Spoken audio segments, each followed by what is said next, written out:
Hey, Rebels. My name is Matthew Barton, and I'm the host of the Rebellion Brewing Podcast. Eating well is essential to life. I believe that 100%. Today's guest is Avenue's head chef, Chris Torjusen, also known as Torji. Last time he came on the pod, we talked about the best way to kill an Italian priest. Today we're drinking beer and talking about how fine dining is slowly loosening its grip on wine and embracing its new boo, its new bay, craft beer. So let's get into it.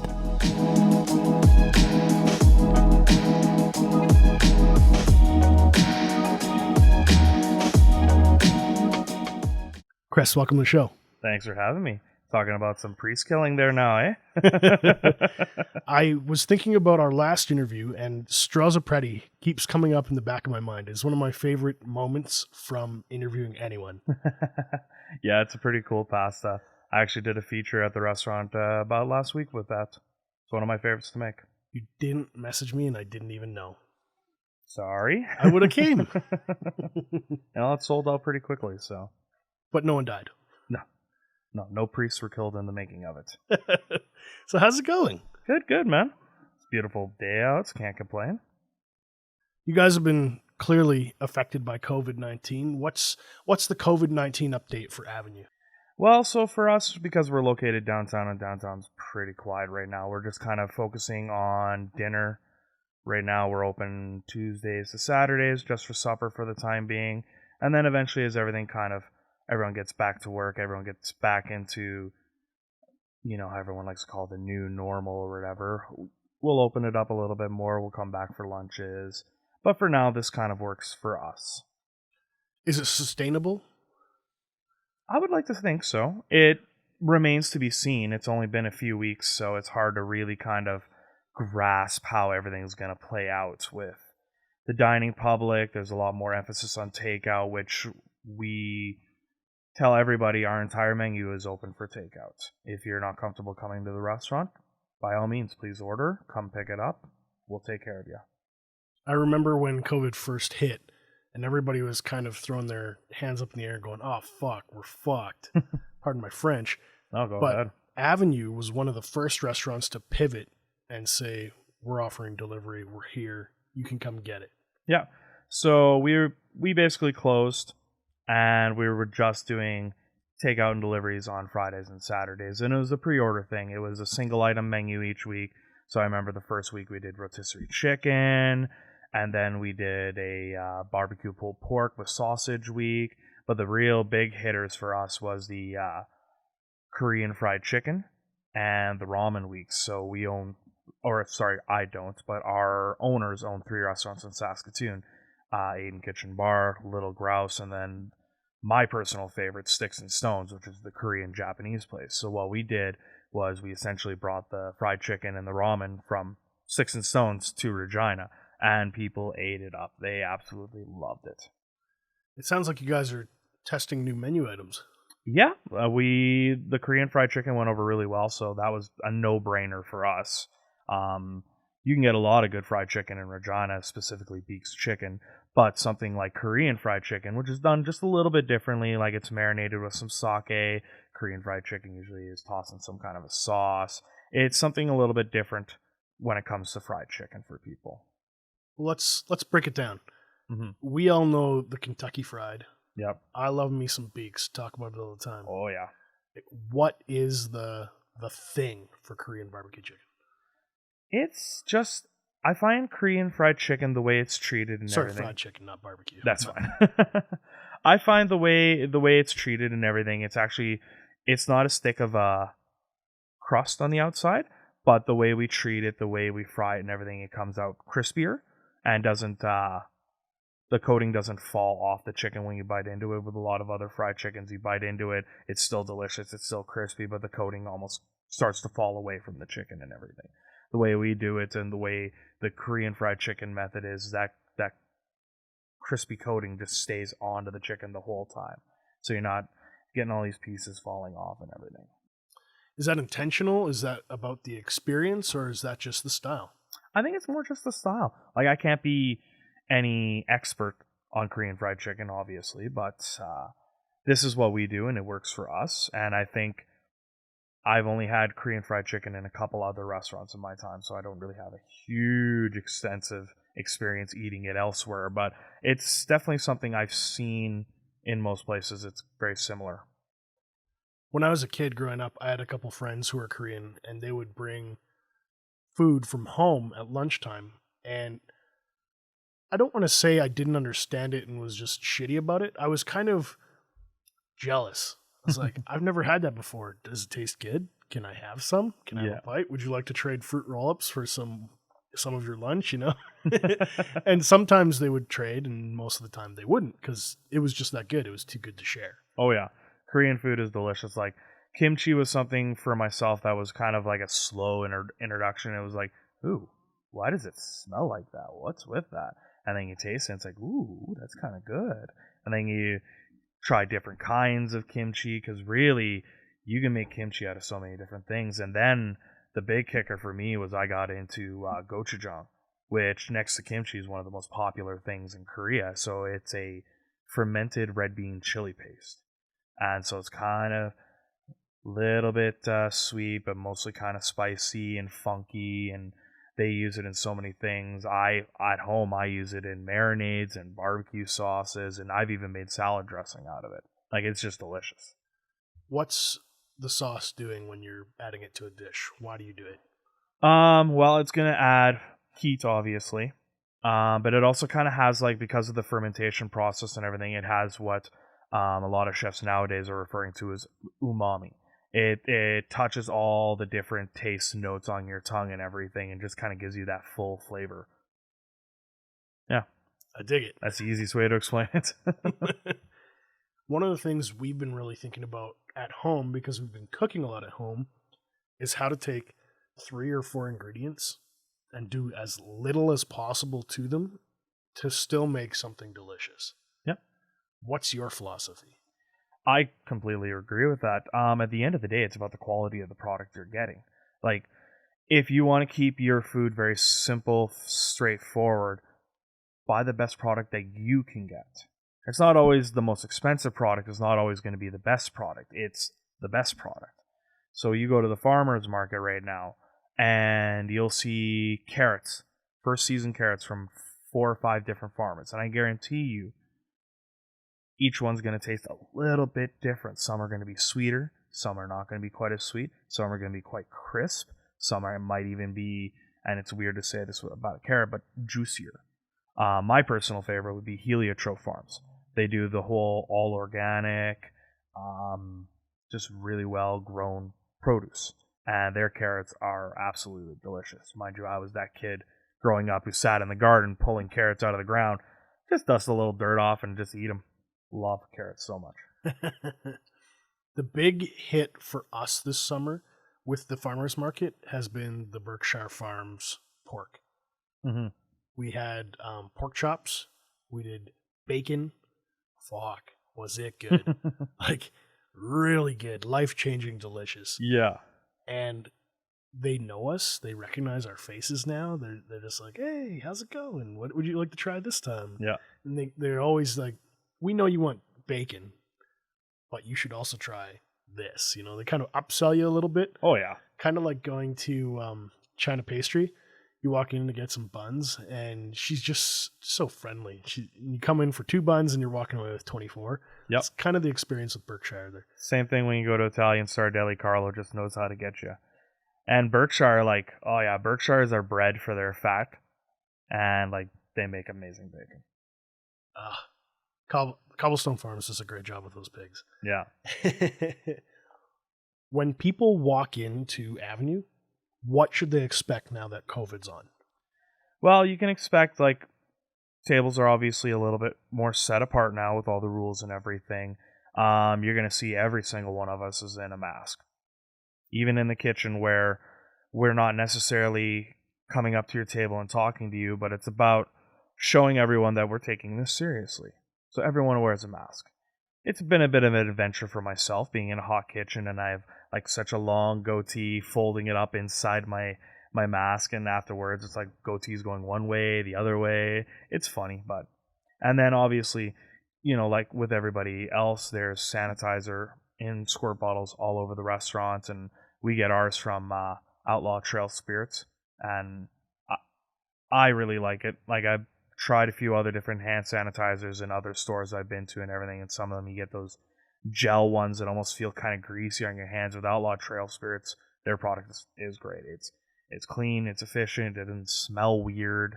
It has a pleasant smell. It does. One of the things I noticed is there's two kinds of hand sanitizer out there. There's technical grade, and then there's, I can't remember what the name is for their style, but it's safer for you. The technical grade, you don't want to get in your eyes. Yeah. Pregnant women can't use it. They say kids shouldn't. It's a known carcinogen. Yeah. Whereas the stuff they've made, they've processed it and purified it in a way that it's safer to use, and it's less of an irritant on your hand. Well, and even when we had, because we obviously did a full health inspection before we reopened and everything, and it was a 2-part inspection. First part was your standard everyday health inspection. The second part was an actual COVID inspection. And he went through all the steps with us for cleaning down, sanitizing tables and everything. And he asked to see the sanitizer that we had, and he saw the Outlaw Trail Spirits and had clearly seen them before, because he went immediately, oh yeah, no, that's great. That's good stuff there. So, awesome. Yeah. I keep some in my car, and I keep some by the kitchen sink. So when the kids get into the car, give them a little spray.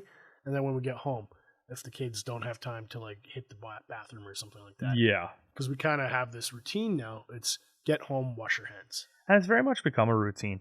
Even with the masks at work, it's like, all right, put the mask on. You don't even really kind of think about it as much anymore. Obviously, it's a little hot under there, especially working in a kitchen, but you get to a point now where it just becomes part of the uniform, just becomes part of life.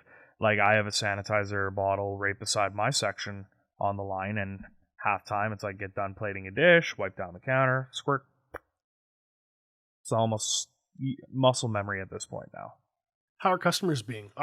We've been really, really lucky. We have amazing fans. I think we've only had one freak out, and everybody else is just cool. Everybody has been great. I haven't had any issues at all. People have been excited to come back. People have missed us. We've seen a lot of our regular clientele immediately within the first, like, we're going into our 4th week now. And people are just happy and excited, and no one's really said anything or complained. And so we're doing, with menus right now, we put a little piece of paper down on the table, and it's got the little QR code. Scan it to get your menu. If you want an actual handheld menu, we will give you one. But for the most part, we're encouraging people to, use that little phone that you're on however many hours a day. Use it a little bit more. Do you have to tell them how to download the QR code app? Yeah, so our hostess, as soon as they seat the customers down, just explains exactly what to do. Bring up your camera, hold it over there, it'll send you a little link, and you just click on that for the menu. Nice. Yeah.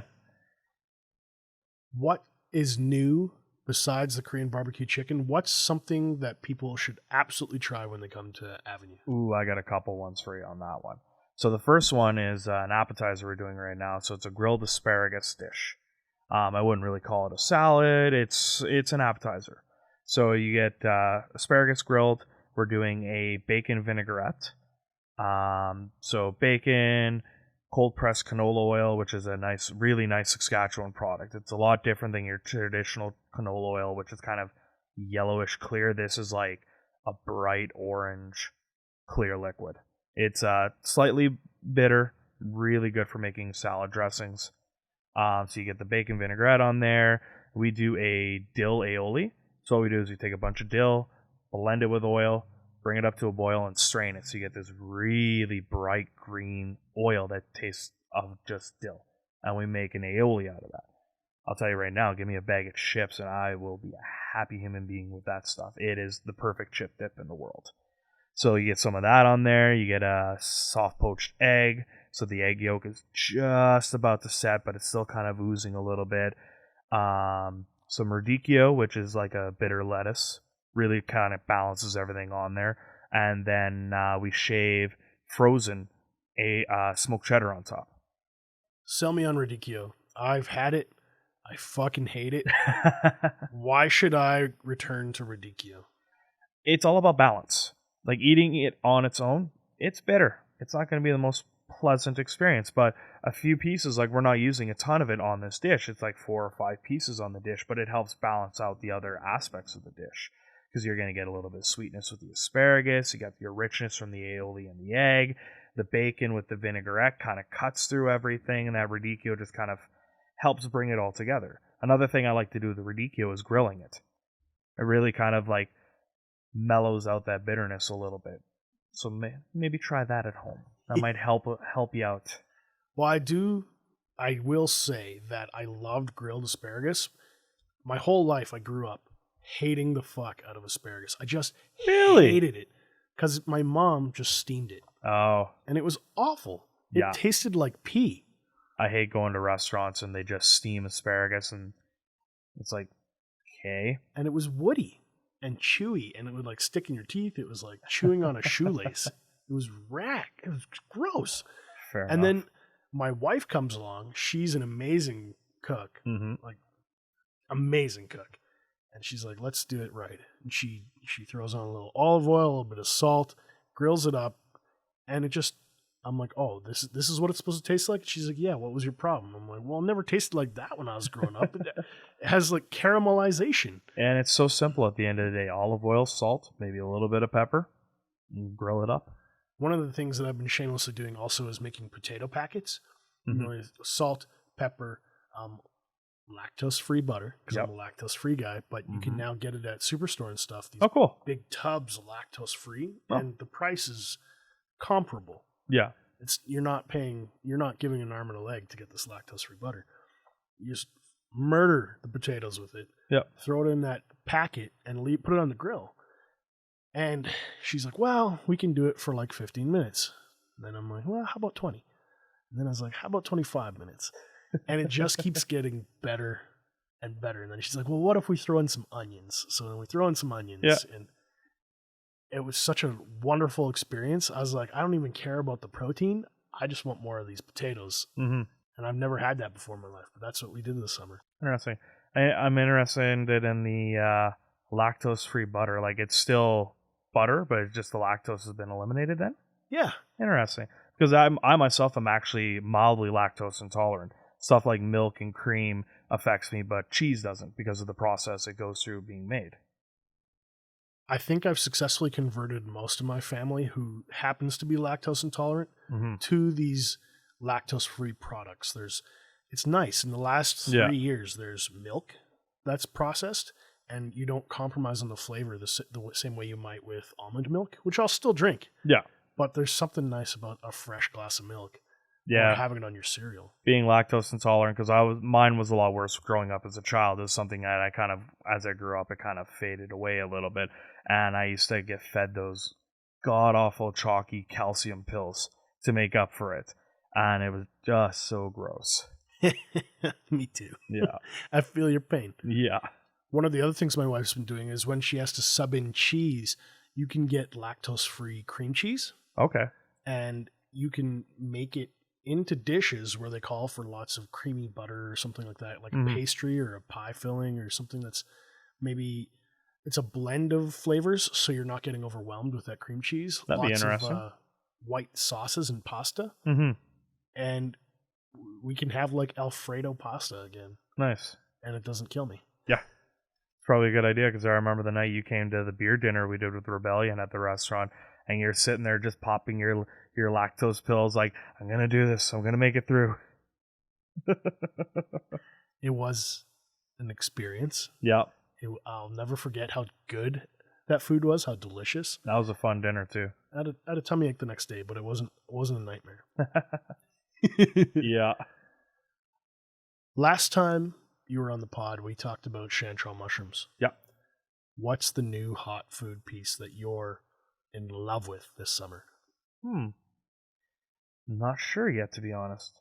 It's one of those things where this year's a little bit different with everything that's happened. Like, we unfortunately have kind of missed out a bit on mushroom season, and obviously with it being now slower at the restaurants, it's one of those, can't go get 500 pounds of chanterelles this year. It's a little too much money. But honestly, I think it's more just keeping things simple this year. Trying not to get too out there with the food. Still keeping it very good, very technical.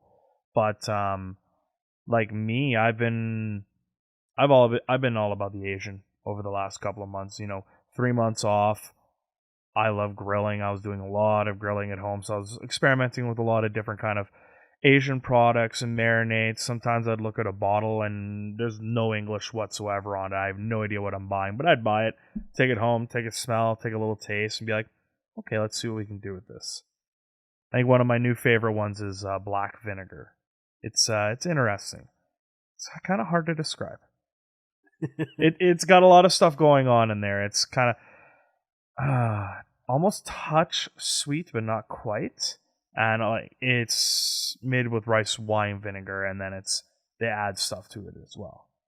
You might roll your eyes, but my wife picked up a cookbook by Chrissy Teigen. And yeah, I'm rolling my eyes right now. I was a little bit skeptical at first because I'm like, how much can an Instagram celebrity really know or bring to the table? But we've discovered like 3 or 4 dishes that have kind of entered into our rotation. Mm-hmm. When we have a list of 30 items, it's like, oh, well, we plan in 2 weeks. Well, let's add one of the Chrissy dishes this time. And It's been really tasty and kind of been on an Asian kick too. Well, and the other thing that I find that a lot of people forget about or don't normally think about when it comes to a lot of those like celebrity cookbooks and everything is they have a huge team of people working with them on those recipes. So they're saying it's theirs, but it's not always. They'll take their idea to a group of people, and a lot of people help them develop it into foolproof recipes. Even when you look at chefs' cookbooks and everything, you've got a whole team of cooks and chefs working with that chef to develop and put together the whole cookbooks. So I'm not surprised that there's a few recipes that are good in there. Am I going to buy the book? Probably not. It's definitely, I kind of shy away from the non-chef celebrity cookbooks. It's definitely not my thing, but teach their own. I'm not gonna slam anybody for trying it at all. Well, my wife, what she does is she goes to the library. Mm. She puts a hold on all the new cookbooks, and then 1 at a time or 2 at a time, she'll pick them out. We'll go through them, pick out our few favorite recipes, try them, and then return the books. And if they're really, really good, if there's enough recipes, she'll actually go and buy the book from the store. Oh, that's a good idea. Then there's me going to the bookstore and being like, "Ooh, I'm gonna take you. I'm gonna take you. I'm gonna. Oh, wait, we're over $100 now. Dang it!" And the library's pretty good about it too. Yeah, like the RPL is really responsive. Mm-hmm. If you see a cookbook on the store shelves that's not in their selection, you can ask them and they'll bring it in. Oh, really? Yeah, they're awesome. That might be something for later then, I guess. It's one of those, like, you don't always think about the library as much anymore. It's kind of not forgotten, just kind of pushed to the side a little bit nowadays, especially with online ordering and books coming out that you immediately grab. Like, I know I bought a couple cookbooks where I was just excited to have that book, and then I actually get into it and I go, oh, well, I might use a quarter of the information in this book, and I go, oh, wow. I'm just going to set it down and maybe look at it once in a year again. So that would definitely be a pretty nice option, especially if they're willing to acquire said books for people to check out. That'd be pretty cool. They also have the ebooks for free, which come pretty fast and furious. Ooh. If you've got an e-reader. I do not. Well, I'm such a person where technology is weird. I've got a laptop that's 6 years old and I don't even know how it turns on anymore. And technology and me, we're not the greatest match in the world. Maybe it's the magnetism of having children, because it's too expensive to keep buying all those kids' books. So weekly, we're ripping over to the library to pick up new bedtime stories. Yeah, I could definitely see that being a big, big plus. Talking about simplicity, talking about getting back to simpler ingredients, I think that relates to today's beer, Solo Crush. Yep. It's the newest beer released by Rebellion, brand new. It's a bit of a high concept project, though. Mm-hmm. So the label will stay the same. The colors will stay the same. Okay. But every single batch is going to feature a singular hop that is different than the last. Nice.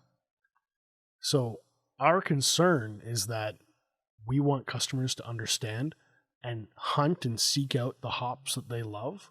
But if they haven't found a hop that they love, or they're just still learning and experiencing, they can go, oh, that's the smell, that's the taste I'm looking for in a hop. Mm-hmm. So they can be more informed. I like that idea. Because even myself, like, I like hops, but I don't have an intimate knowledge of the different flavor profiles of each kind of hop. I have kind of very basic understandings.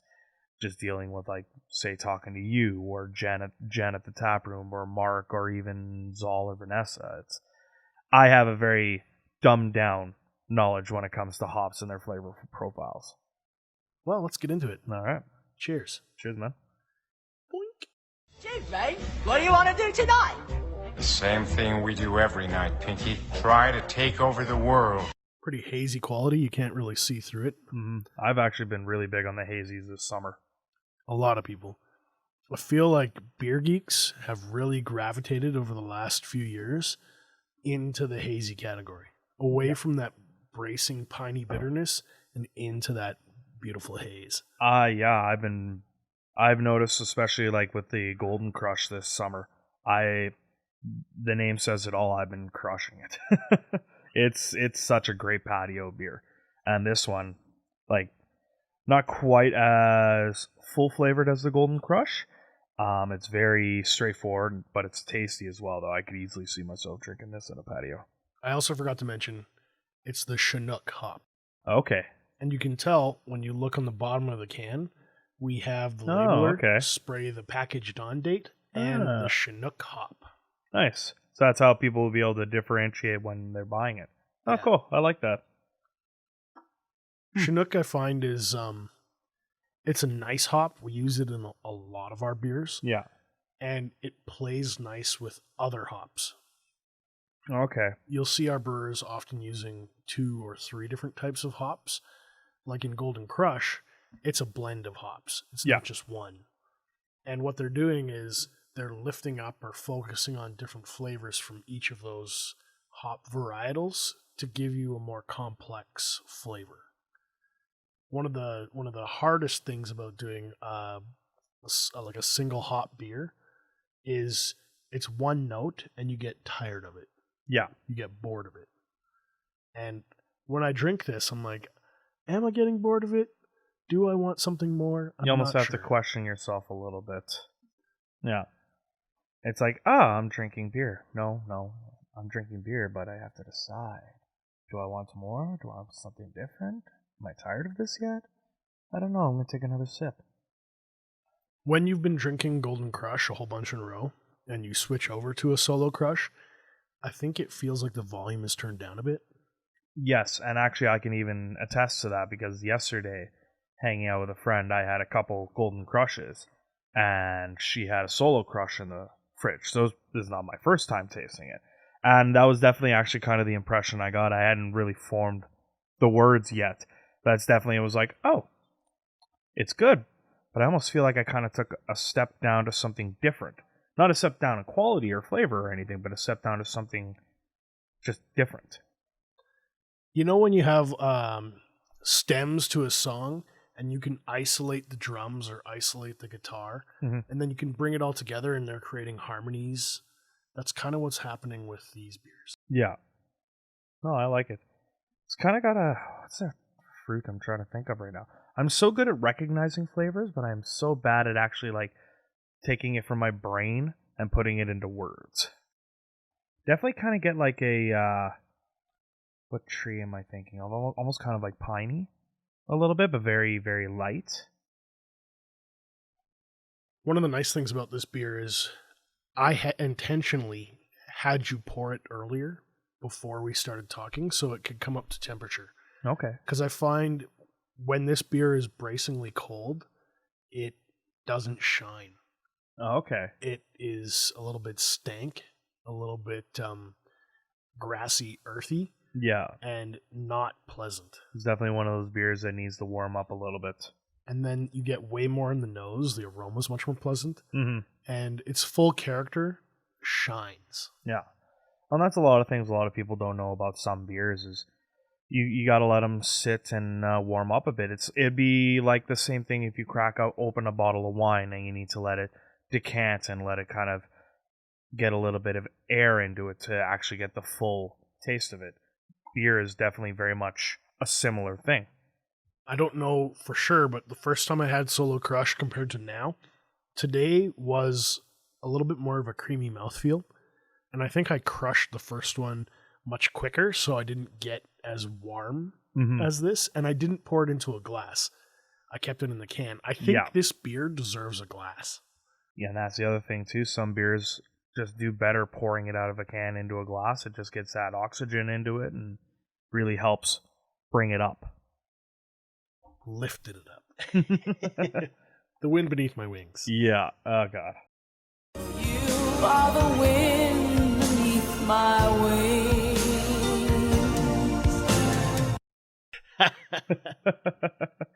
Come on, you love Bette Midler. Hey, I'm not going to complain. She was on Krusty the Clown. Oh, God, yeah, I remember that. Oh, Krusty. Camp Krusty.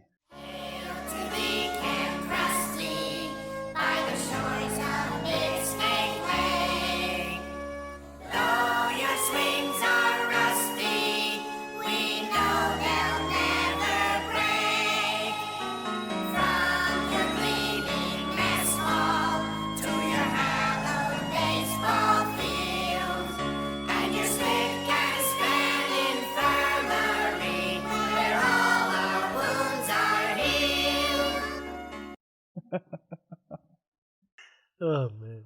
Yep. Did you know the original Simpsons, Homer was supposed to be Krusty, and it was supposed to be this whole play on the fact that Bart hated his dad but adored and worshipped Krusty, and then it was supposed to be a surprise, it's actually been your dad the whole time. Really? Truly. I did not know that. When you look at Krusty, he looks exactly the same as Homer, except he's got the stupid hair and the face paint. Huh. You just kind of blew my mind a little bit there. I never knew that. Matt Groening backed away from it and said, "No, we're not going to do that." So Krusty just became his own character. I'm glad they did that because, gotta love Krusty. Gotta love Krusty. Well, Chris, I want to thank you for your time today. Yeah, man. Thanks for having me. Enjoy coming out. Cheers. Cheers.